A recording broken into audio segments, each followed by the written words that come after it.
Hello, my name's Dr. Sohom Das, and I'm going to inform you about the mistakes within the expert evidence and how Sally Clark was vindicated, yet despite that, however, tragedy still struck. Roy Meadow was a renowned and highly respected paediatrician. In fact, in 1998, he was knighted for services for child health. And in 1977, he was the first person to describe a phenomena which has since been dubbed as Munchausen syndrome by proxy. And in case you're interested, I've got a whole series of videos about Munchausen's and Munchausen's by proxy, defining what it is, giving you some real-life criminal case examples. So what is the expert evidence that he proposed in Sally's case? So he testified that the odds against 2 cot deaths occurring in the same family was 1 in 73 million, and was only likely to occur about once every 100 years in all of England, Scotland and Wales put together. So much later down the line, a professor of mathematics and statistics took all of the knowledge into account. His name was Ray Hill, and he estimated the odds of Sally Clark being guilty were actually between 4.5 or 9 to 1. So obviously a completely different number to what Professor Roy Meadow calculated. So the jury returned a guilty verdict and Sally Clark was sent to prison. She was convicted in November 1999.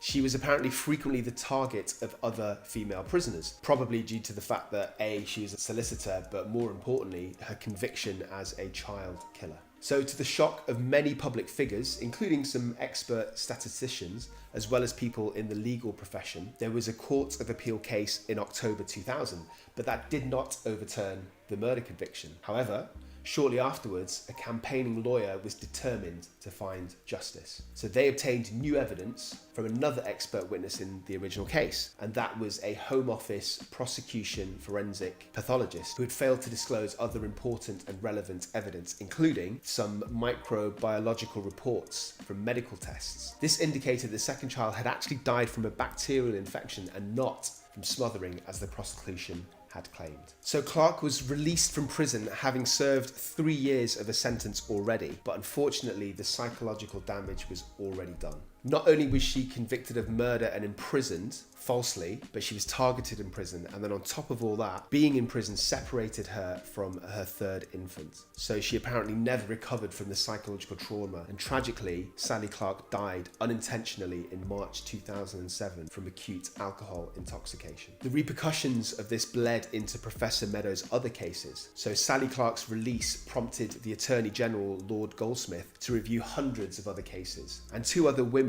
who had been convicted of murdering their children, Donna Anthony and Angela Cannings, had their convictions overturned and they were released from prison as well. Hello cruel world. What you just witnessed was a tiny little taste of a much longer episode where I do a deep dive, and you can check out the full video in the link in the description below.